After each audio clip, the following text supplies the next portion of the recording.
Okay, as you can see, I got that step fracture crushing right there. I got some stepping here.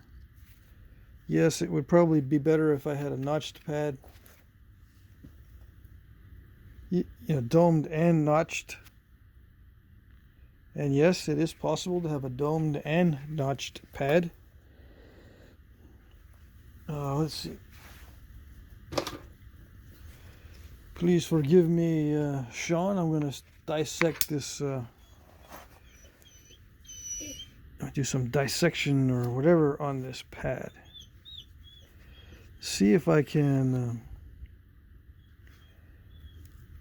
avoid hitting the surface of the pad.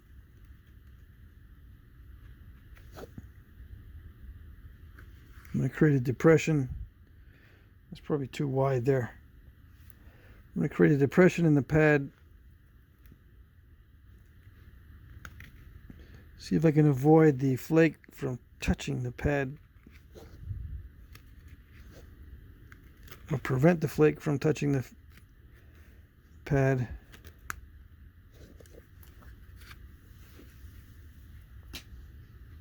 See how that goes.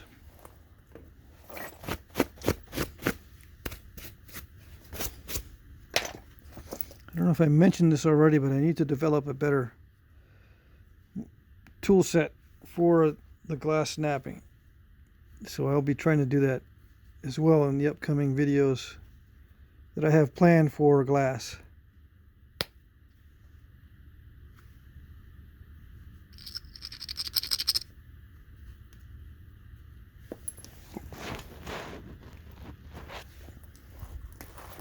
That seemed to be okay. Nice wide flake there.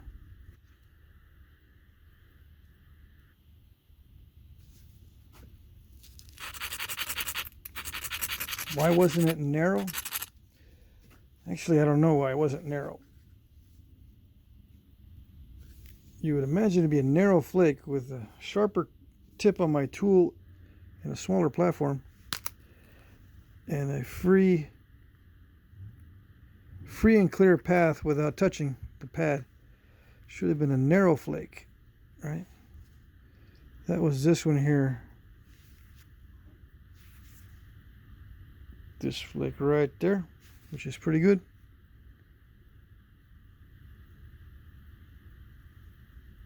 Now this large flake, it didn't take off this step fracture from behind, so I got to figure out how to do that some other way.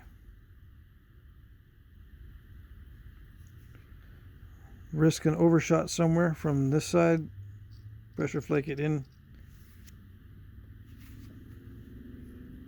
that sort of thing, maybe.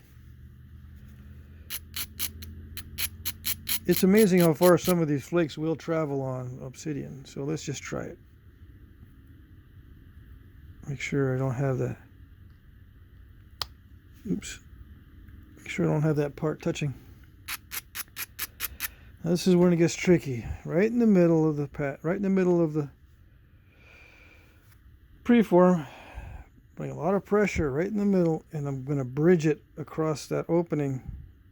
A lot of opportunity to snap it in half.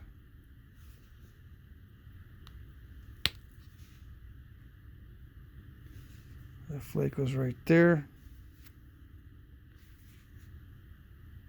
It did almost, well, I think maybe it did travel enough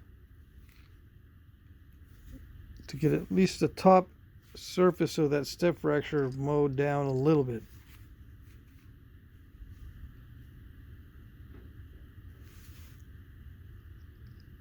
It did travel a good ways. All right. I'm going very slow because I was requested to go very slow.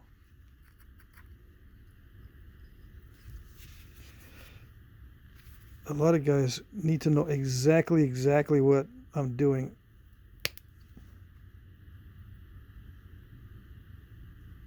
I'm risking the overshot.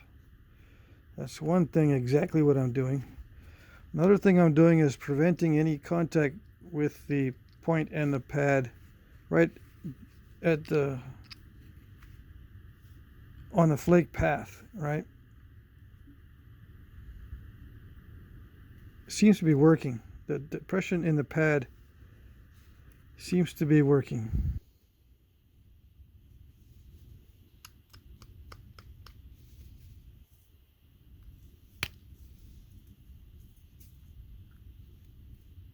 Yeah, I think I touched the pad on that one.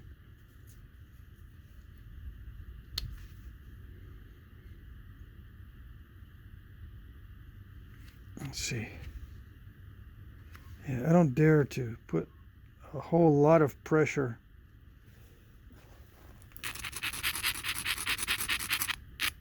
Why am I focused on that spot? That's because it's thick right there. There's a lump right there.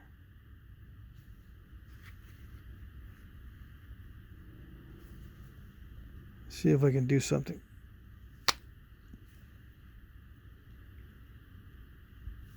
Yeah, so I put a lot of inward pressure to try to power through. A lot of material got removed. It's a substantial flake, right? I think I did okay on that one. All right.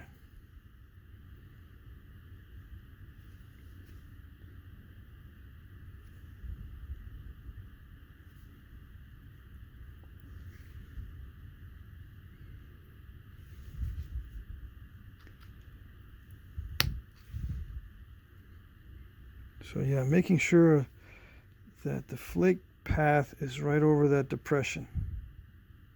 Seems to be working.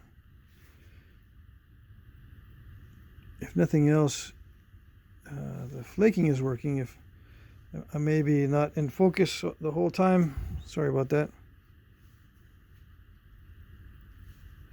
I don't push on both ends, just on one end, and then flake. I think I might have had my finger on it, both ends, but I'm not putting pressure on both ends.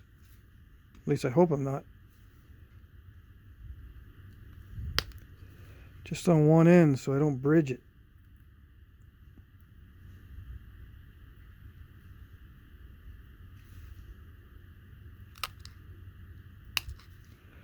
In the beginning, when I first started knapping, I had trouble with slotted pads because I would always snap them by bridging. I can use this finger as a backdrop to push against, while this one pushes downward this way, and then when I'm pressure flaking, I can push against this one.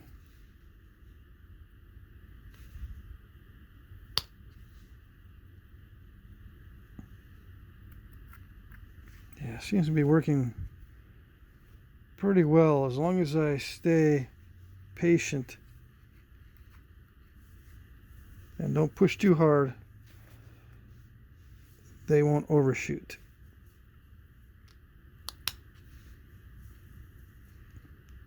The pressure needed becomes less and less as I go toward the tip. But if I back off too much, I get little step fractures. Okay, but I think it's thin enough. Maybe one more reasonably good sized flake.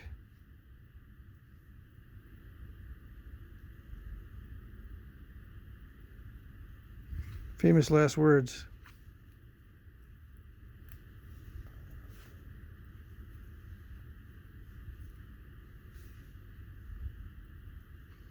So that one, this one is the backup finger, and this was the pressure down finger.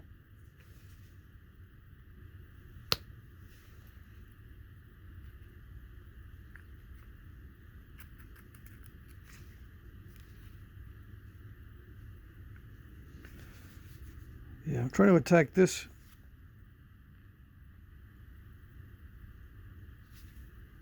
There's a step fracture here. The last flake was right here. I'm trying to sneak up on that step fracture.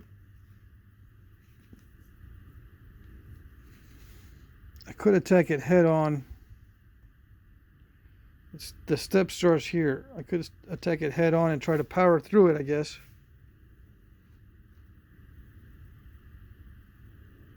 But that usually ends in disaster. I can try running Flake from here on that ridge across. So let's see if I can set that up. All of this happens much faster when you don't have to explain things, of course.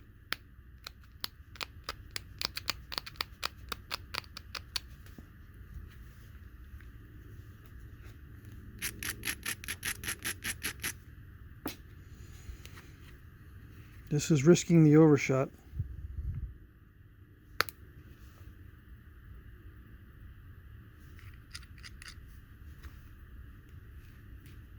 What did it do? Did it step fracture?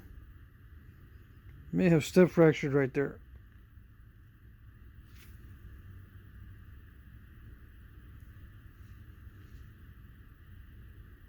Yeah.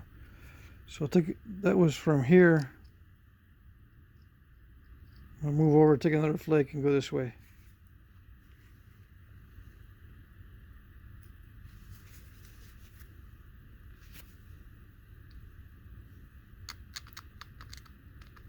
It doesn't look dull enough, so I'm trying to scratch it, make it duller. Oops.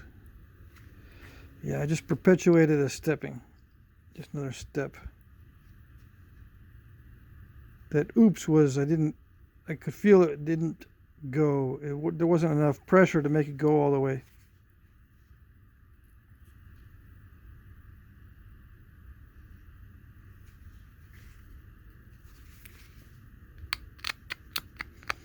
And there's a lot of extra thinking going on because I have that depression in the pad. I gotta make sure I'm directly over that. So let's see if I can power through somewhere.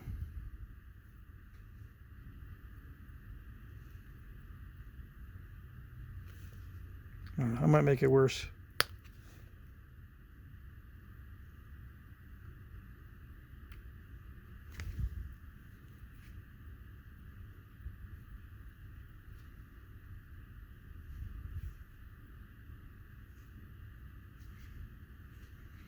One more try.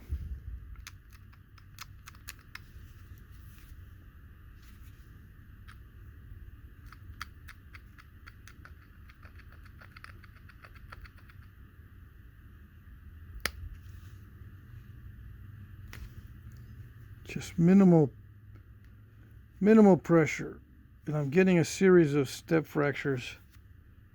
But I don't want to put so much pressure that it'll overshoot, because right now I cannot afford any overshots at all. I mean, early on you can, but at this stage, nope. So I'm probably going to have to live with a little bit of a step fracturing in the middle. I'm going to shape it and see what happens.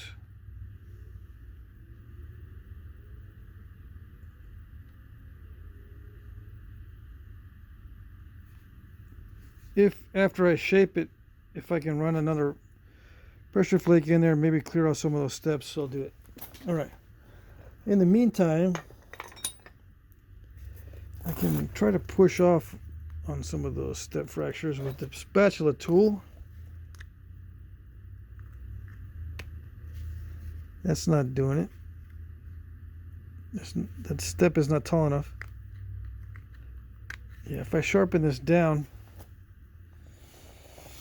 I don't really want to sharpen it because I'm going to use it for something else later, but oh well.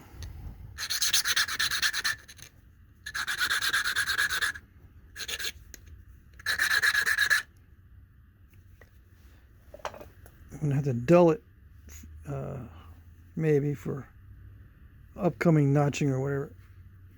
Anyway, let's see if I can push off on some of the step fracturing.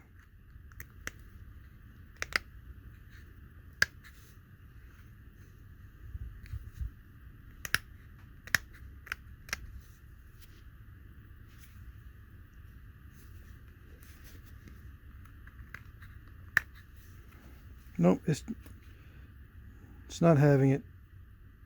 Okay, so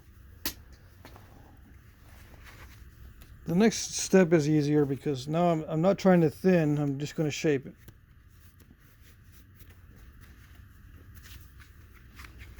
I took off my glove because I want to be more comfortable to get in there and make sure I'm not overpowering the material. When you're wearing a glove, you really don't have a good grasp on how much force you're using.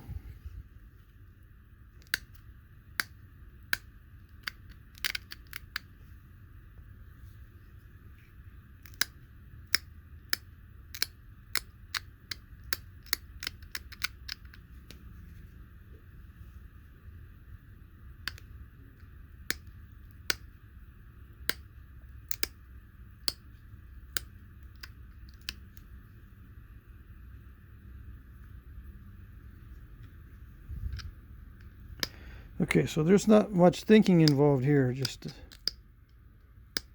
basic downward pressure, no thinning.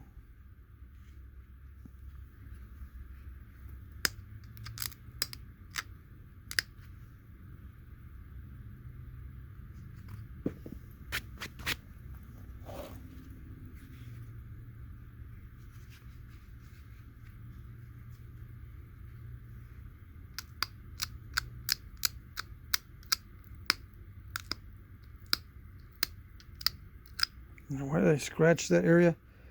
Because I might have an opportunity for a flake in the middle. It doesn't need to get any thinner really, but if I want a nice smooth surface,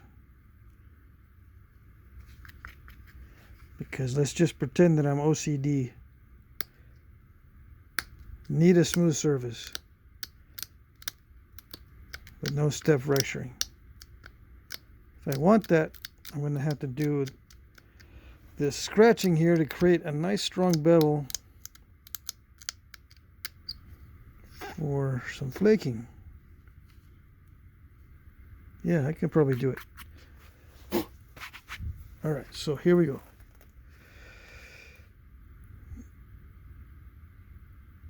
I don't know.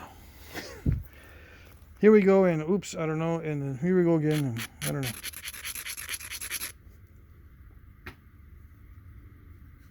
It's getting kind of narrow.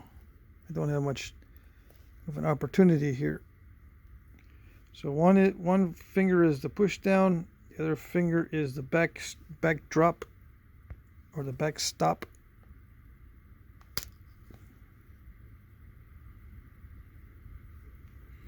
I think it did it. Did it do it? I think it did it. Yep, it created a nice smooth surface, or as smooth as I can get away with without breaking it on the video. Alright, so let's finish it out. One more thinning flake a little bit lower.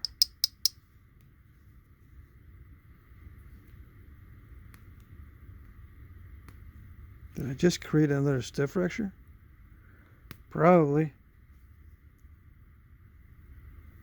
Why, yes, I did. Imagine that.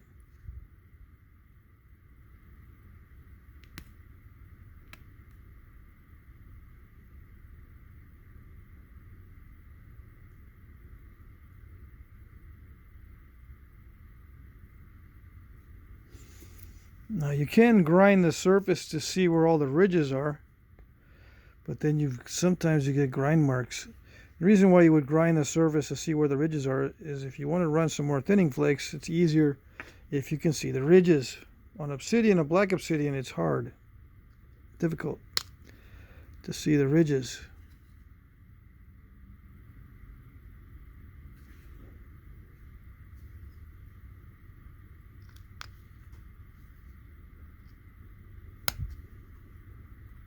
My OCD won't leave that alone.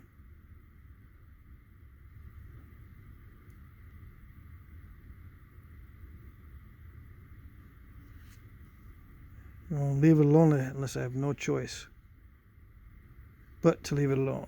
Yeah, the surface is not completely smooth. It's got some stepping, but I don't want to mess up the video, so I'll just keep going. You know, sometimes I would just chalk this up to experience and then break it on purpose just to see what the limits are.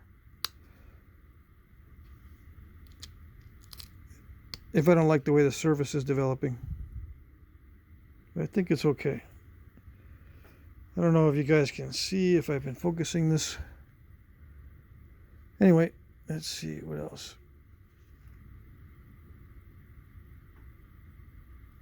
It's kind of also hard to see where there's a concavity.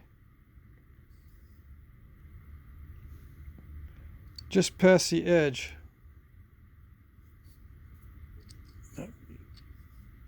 You know what I mean? Here is the edge. Just past the edge is a concavity, a lot of times because of the pressure flaking, and then the bump.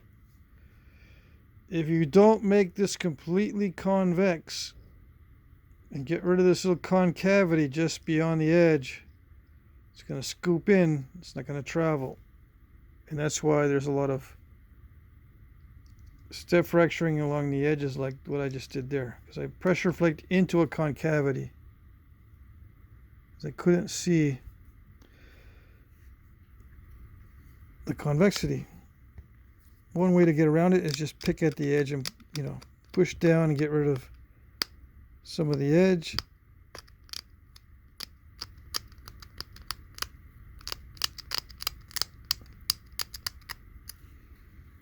You know, you'll send it a bunch of little flakes that makes this surface more convex, and then you can run some better flakes.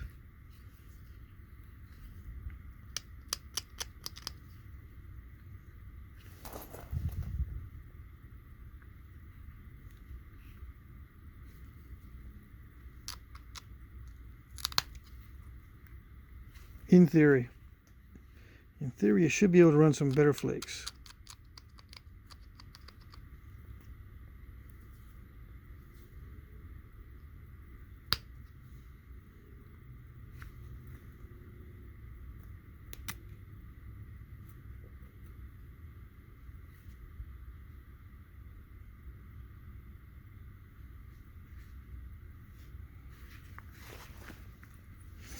Now, you know, what did the original knappers do back in the day? They just made, you know, bunches of these, and eventually you'll get better at it. I haven't napped in a few days or whatever it was since the last video, since the napping. Coming into this a little bit rusty.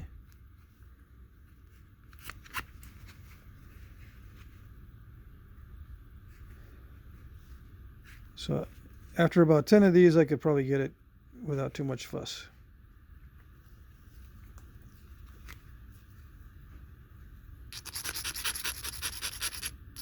But this one is just nothing but fuss. This video is nothing but fuss. It's talking every step of the way also. Nothing but fuss because I'm trying to do damage control and all that.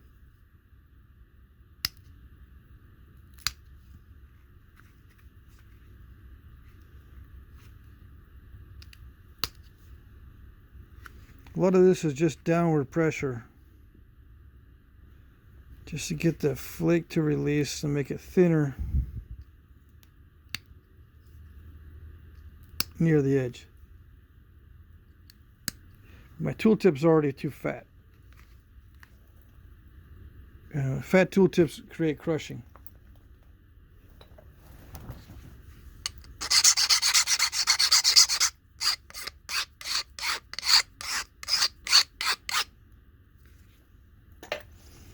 It's so narrow. Why didn't I make it really narrow and then pressure flake a thick preform? Well, I don't know. I don't know. It's one of those things. Just the way this is progressing. What I'm trying to do is create a smooth surface, and it's just getting more and more narrow.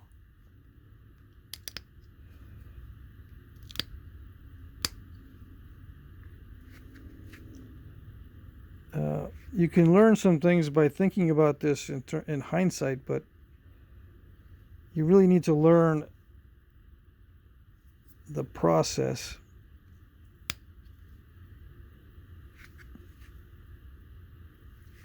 And not be too concerned about what you could have done.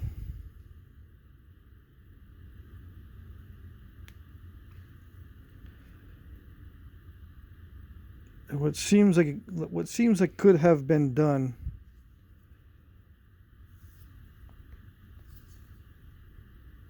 With a different strategy based on how the point looks at this stage. But you know, you never know. I could have napped it more triangular and narrow in the beginning and then sent pressure flakes in with a thicker preform. I might do that on a future point.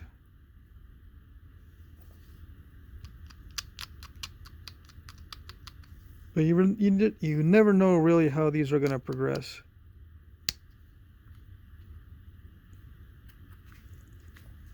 Anyway. Now, if you're going for a certain point type, then yeah, you got to figure out what process is best for the point type.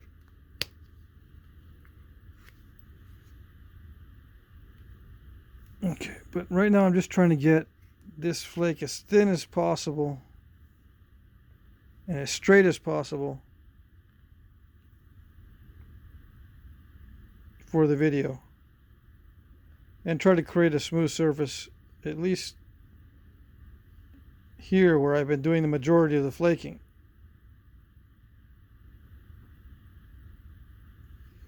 You know, have the flaking within tolerable limits. Everyone has their own personal tolerance for errors. Make sure you have some tolerance, because if you have no tolerance, you're going to be miserable.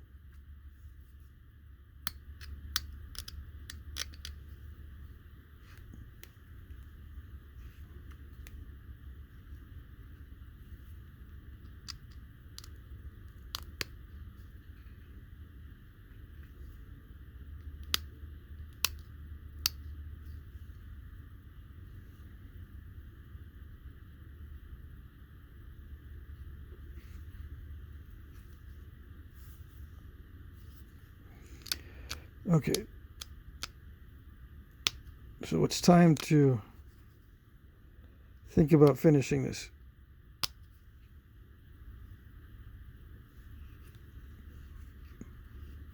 Be careful when doing this operation.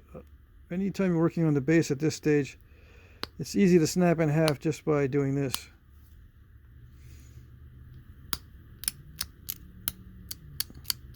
That's why many points are done base first, I think. It's so easy to snap, no matter what size the point is, too.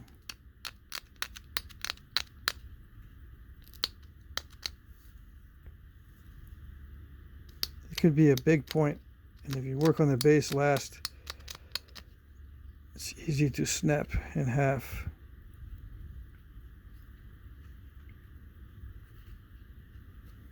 But I'm going to try not to put too much pressure on there. And make sure I don't touch the tip with my finger. Make sure I'm over the domed pad in a good, advantageous way.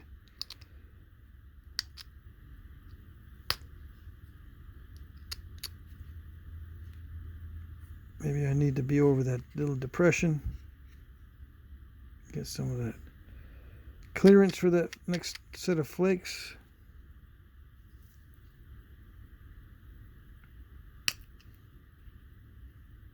Well, that one didn't go very far.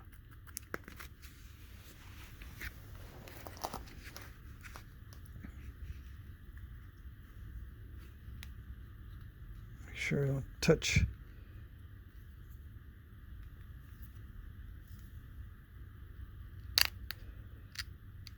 Make sure you don't touch the tip. I'm trying to do is thin this area right there, right where it's hafted, or it's supposed to be hafted. All right, I'll finish up on the next segment.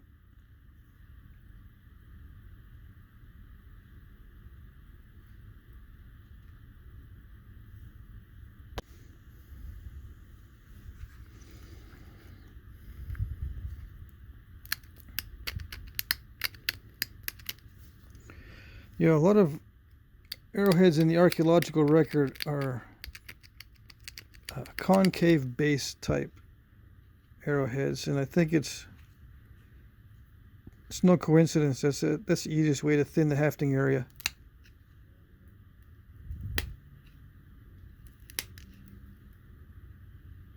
It's with a series of flakes that causes the base to become concave. Okay. And now we're going to do a little bit of notching and call it good.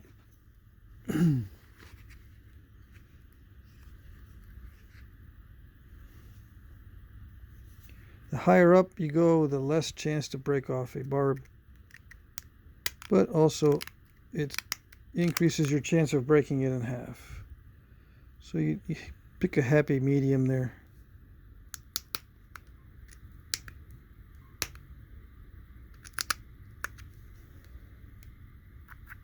A lot of you are saying, I don't know if I can be happy during this very anxious period where I'm notching. Oh yeah, I know what you mean.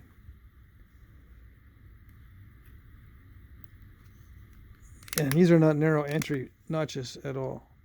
I'm just crunching them in. Getting the feel for it. See what I can do.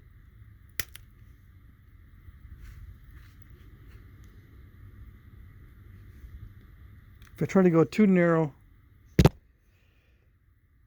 it's just too frustrating. Without a few of these under my belt. So you just give yourself some leeway by not being too narrow.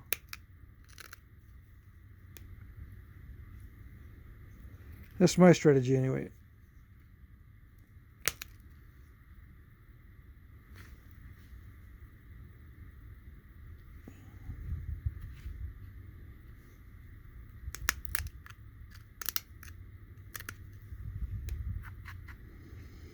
Got to be careful.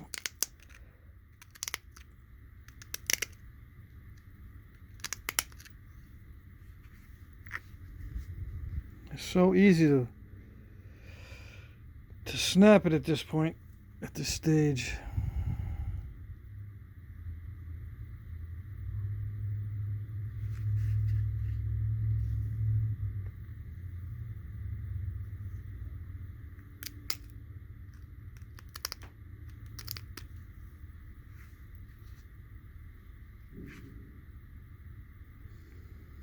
Okay, I probably hit the sides of that notch at several points.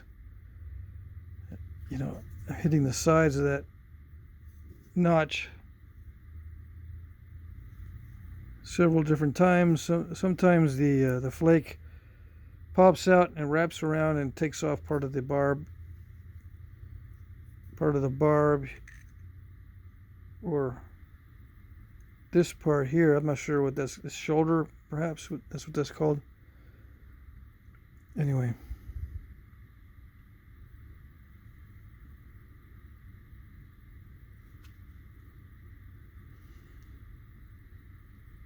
You can be as intricate with these notches as you want. You can take as long as you want. There's no hurry when doing the notches.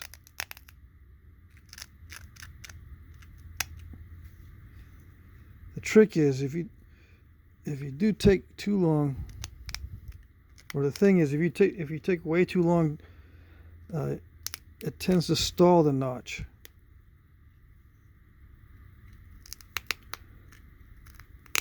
You got to be kind of aggressive, but not too aggressive.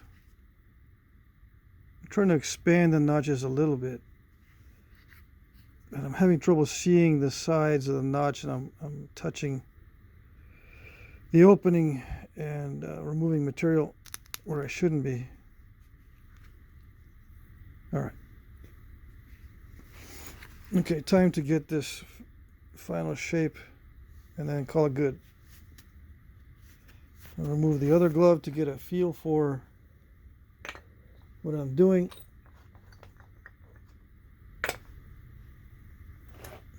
So I don't snap this little guy. Let's see. I could go with some smaller tools.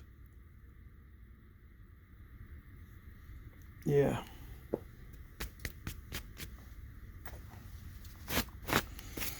Brush off the flakes so that I'm not distracted by a sudden itch or poke. All right, I'm going to do the little bitty pressure flaking thing. Not with a spatula tool this time, but just with a sharp tool, and just peck at it.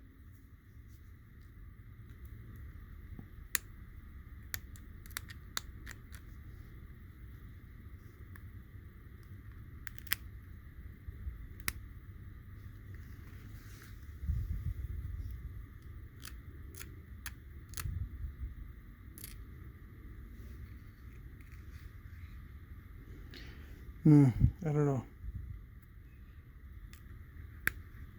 Yeah, it's slipping. This little steel tool is slipping. It would be better with copper. So let's switch it over to the spatula tool. Why? Because I don't want to get little step fractures. I don't want to sharpen up another copper tool or mess with the one I have. The spatula tool usually removes flakes without much step fracturing.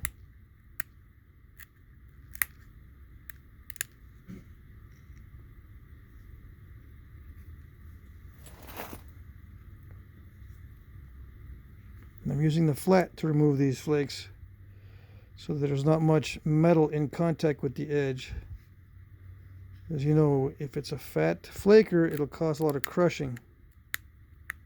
But if it's a spatula tool, not much is in contact with the edge, so it's not going to crush very much, if any.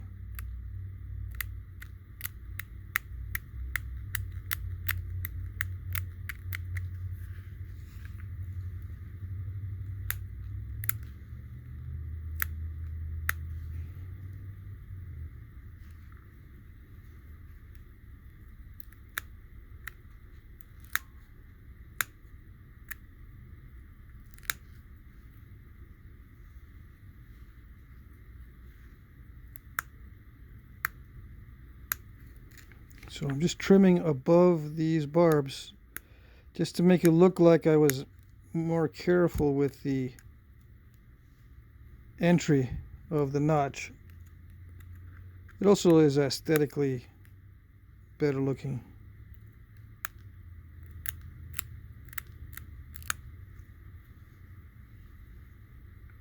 You know, if you have a slight concavity just above the little barb,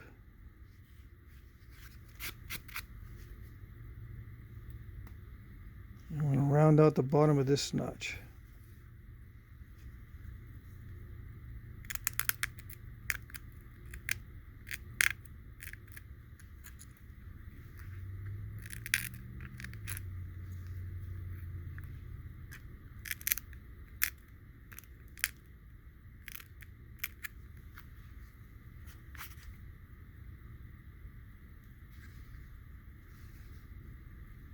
I'm going to expand it a little bit.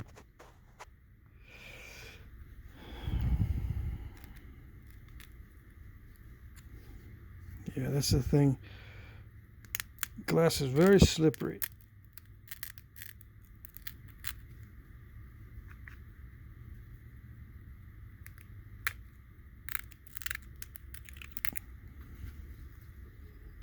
Just a little bit of slippage can cause, can cause movement this way and that way, and you end up hitting the sides of the entry of the notch. Which of course you don't want to do. All right. put little concavities above and below the entry of the notch. Makes it look a little bit better or more aesthetically pleasing.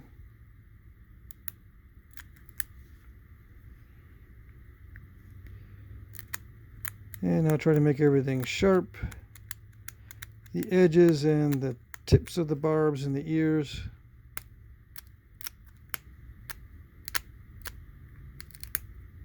Being careful not to put too much pressure anywhere, or you'll hear the dreaded snap.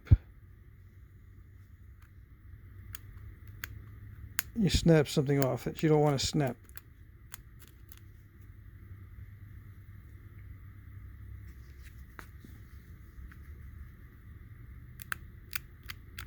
It's very light pressure, extremely delicate. Why would they make such delicate points to put on the ends of an arrow that's shot with a 60-pound bow? I have no idea. They were crazy guys. Why do I say 60-pound? Well, I assume that many of these were for warfare, and you want to make sure that you got plenty of power because you want the arrow to fly fast. You don't want the enemy to dodge your arrow, right? I bet you were thinking it because of penetration. No, this doesn't need much power to penetrate into the abdomen, especially. The power behind the bows is, I think, more advantageous when it comes to speed of the arrow, so the enemy cannot dodge the arrow. Humans have this funny thing where they can dodge, move away from what's coming at them. They're very sneaky that way.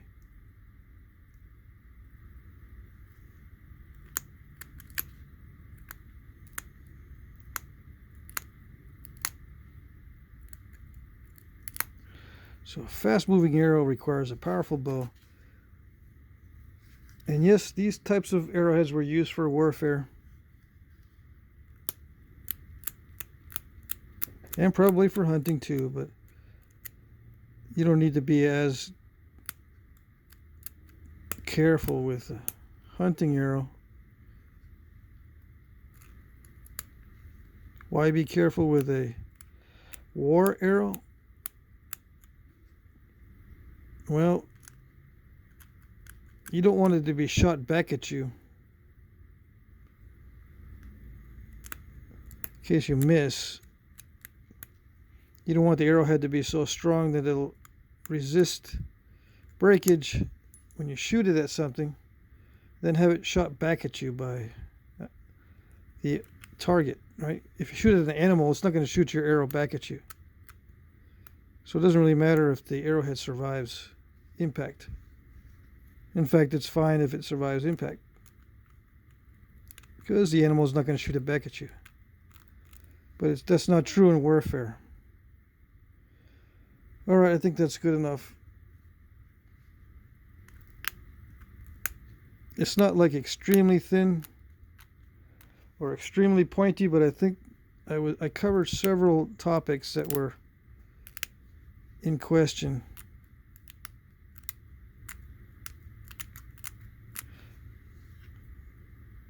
People wanted to see exactly the process of knapping a thin flake. How delicate do you need to be? And my answer is very delicate. Is it even possible? Yep. Could I have done it with natural tools? Yes.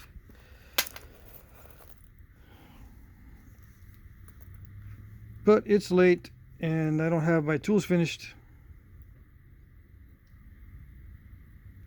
So I'm going to call it good.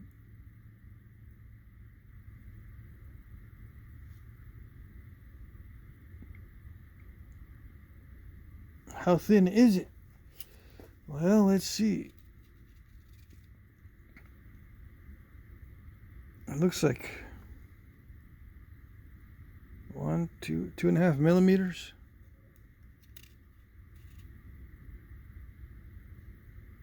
If I do it that way, it's 3.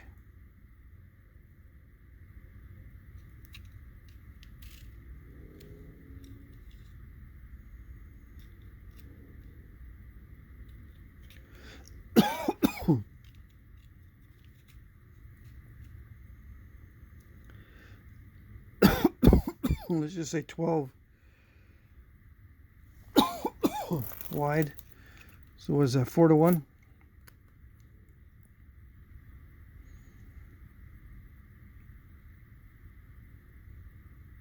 What's that in terms of inches?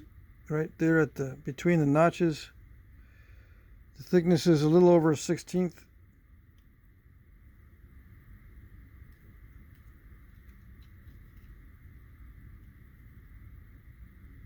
Or about 1/16 of an inch, right there where it's notched.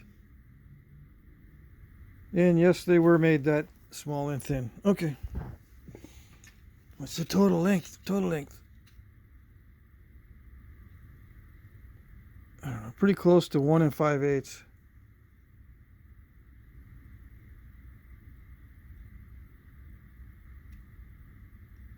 Maybe a little bit less.